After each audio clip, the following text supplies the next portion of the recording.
Ascending and descending fours are some of the most essential phrases in any Shred-Eye Knight's vocabulary.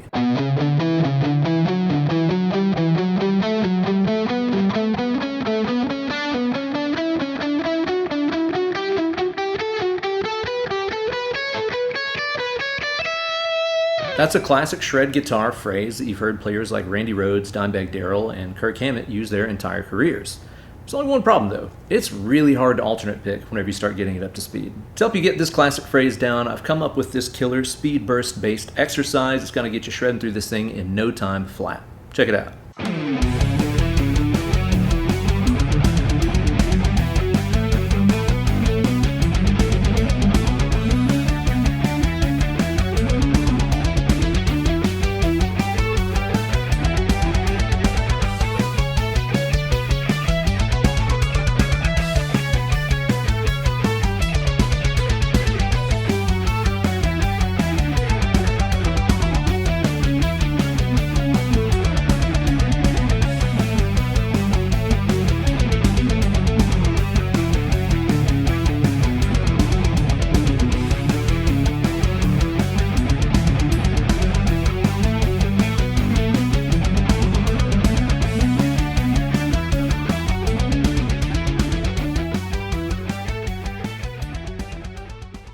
Hey there kids, it's your sleeveless stepdad, Uncle Ben.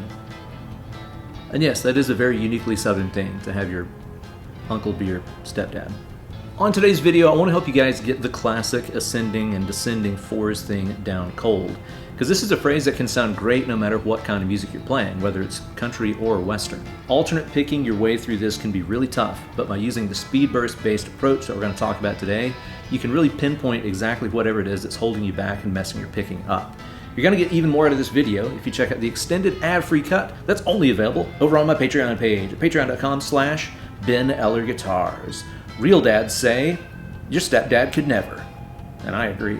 Sign up today even for just $1 a month. It's going to get you access to that video as well as the guitar profiles, practice tracks, downloadable tabs, and hundreds of other bonus goodies that are going to make you a more better shredder today. So don't delay. Sign up today over at patreon.com/Ben Eller Guitars. Not guaranteed to not be a cult. I'll see you there. Gear-wise, it's a good day to play black and gold stuff. I've got my Gibson Les Paul Custom here, plugged into the new Friedman Brit 50, which is an amazing 2-channel all-tube 50-watt amp that you can only get from the fine folks over at Sweetwater. No pedals or anything today, just straight into the amp into the UA aux, and it sounds glorious. Now, let's get into it. First things first, let's hear that workout again at stepdad speed.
Let me show you how to get your fingers through the workout first, then we're going to talk about the picking specifics and the benefits of the speed bursts. Alright kids, we're using that 3-note per string B minor scale, although it's great to practice this with other scale patterns as well.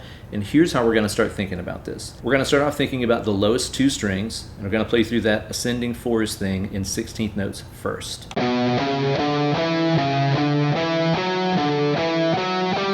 After that, play the exact same phrase, but with that sextuplet feel.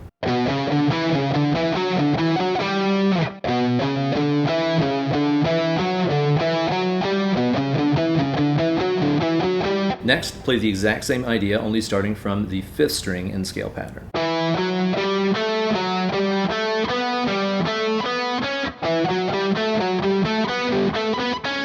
Same idea, starting from the 4th string.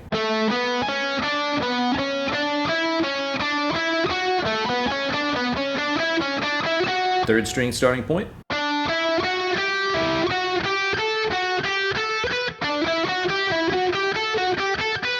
And then second string starting point.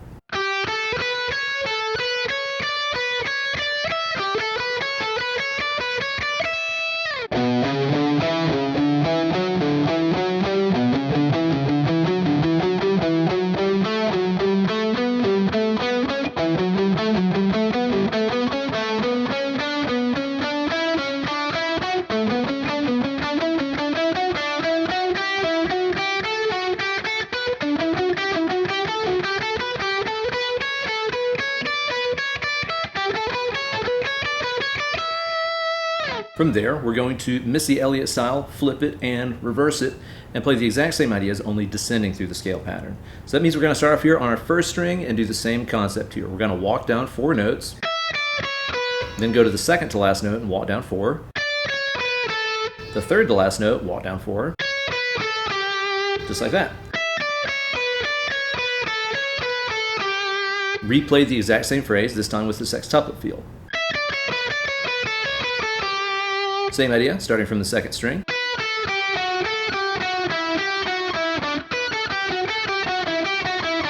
Third string.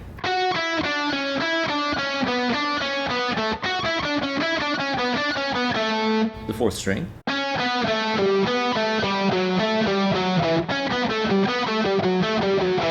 And lastly, the fifth.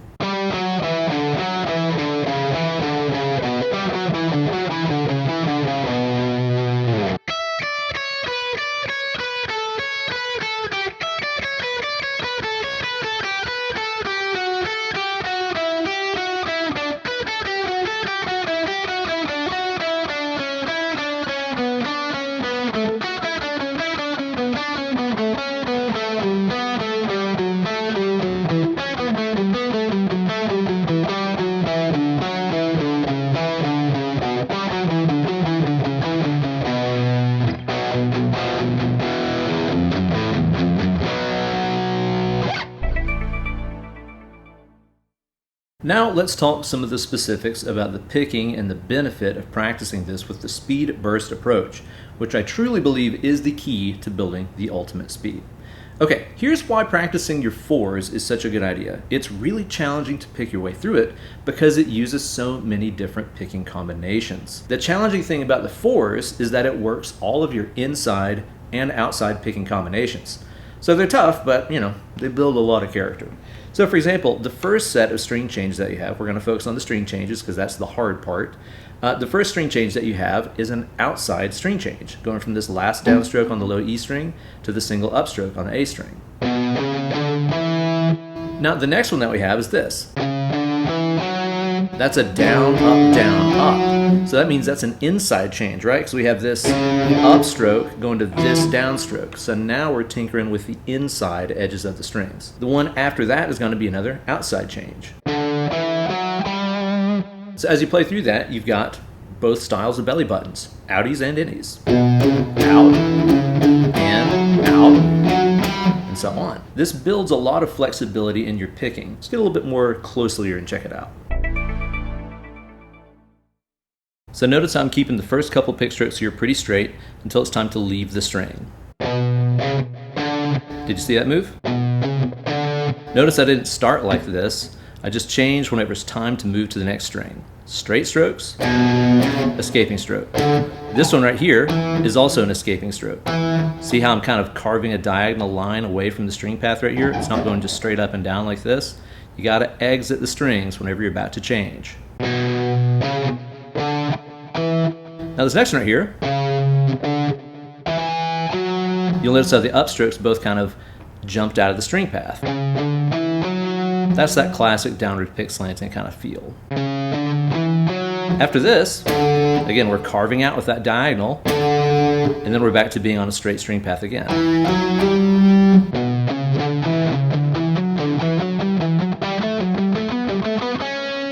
This can all take a lot of concentration and focus to get really working out, but if you ever want to master these ascending 4s and other complicated alternate picked licks, you got to be able to change those pick slants on the fly. Whenever I'm playing through these things, I'm not doing the way that my guitar teacher taught it to me. So don't tell him, although he has passed away now. So if you do tell him, let me know how you did that. The way that I learned to do these is to think about going forward 4 notes and then back 2 notes. 1, 2. That's your next starting point. 1, 2, 3, 4, back 2. 1, 2, 3, 4, back 2. 1, 2, 3, 4, like that. To me, that makes me have to recall and backtrack through the scale too fast for me to keep up with. I just think about 4 from the first note, 4 from the second note, 4 from the third note.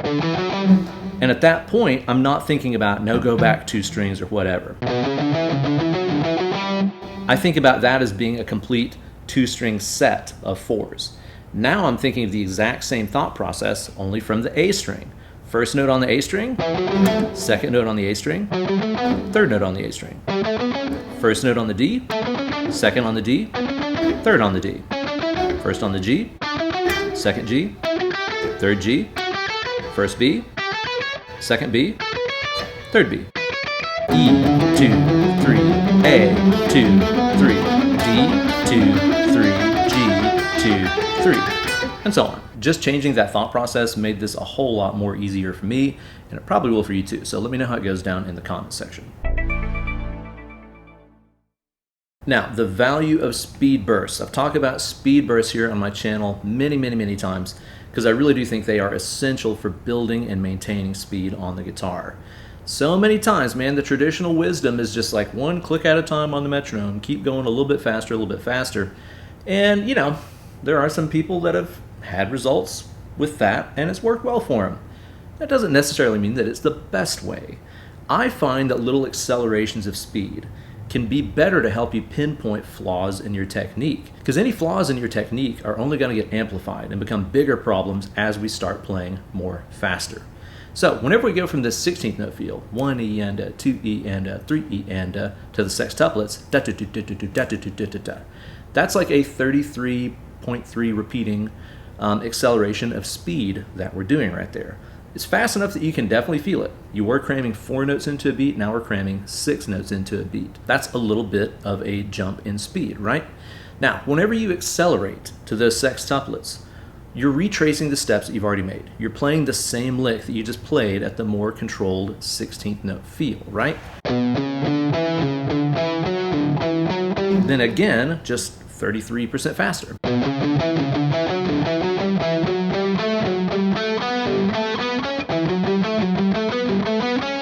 What I want you to do is whenever you accelerate to the sextuplets, monitor everything in your entire freaking body, bit by bit. I mean, I'm talking go from like your eyelids to your toes, and see if anything in your body is changing whenever you accelerate.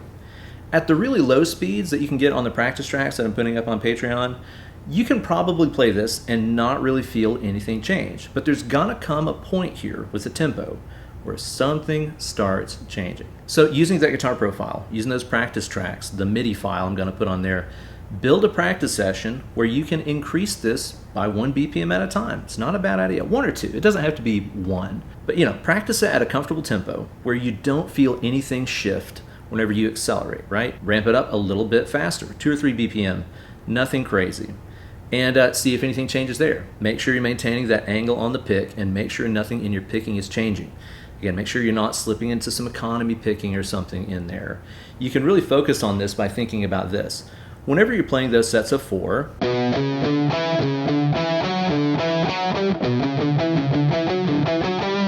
with either rhythmic feel, well, they're sets of 4, right? That's even numbers. That means our picking will always be going down, up, down, up. The next set will go down, up, down, up. The next set will go down, up, down, up. Make sure that each one of these sets of 4 is always starting with a downstroke, and really lean into it and accent it too. It's really going to help.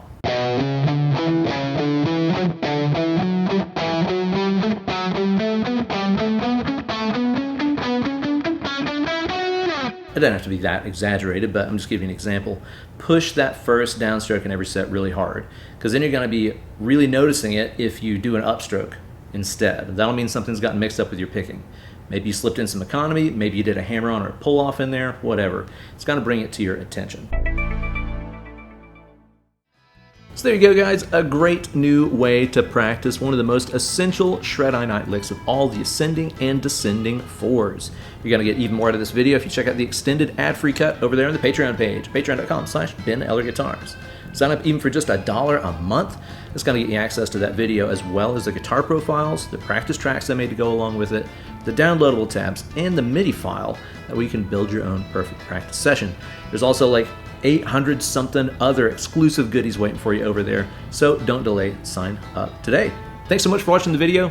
Give it a like, subscribe to the channel, ring the bell for notifications every time I upload a new slice of fried gold, and do something good for somebody out there this week. We got to get to making this world a better, kinder, gentler place, and it starts with us just being a little bit mo better to each other. So do something good for somebody out there. Thanks so much for watching. Grab that rock guitar, start mashing some rope. Less clicking, more picking.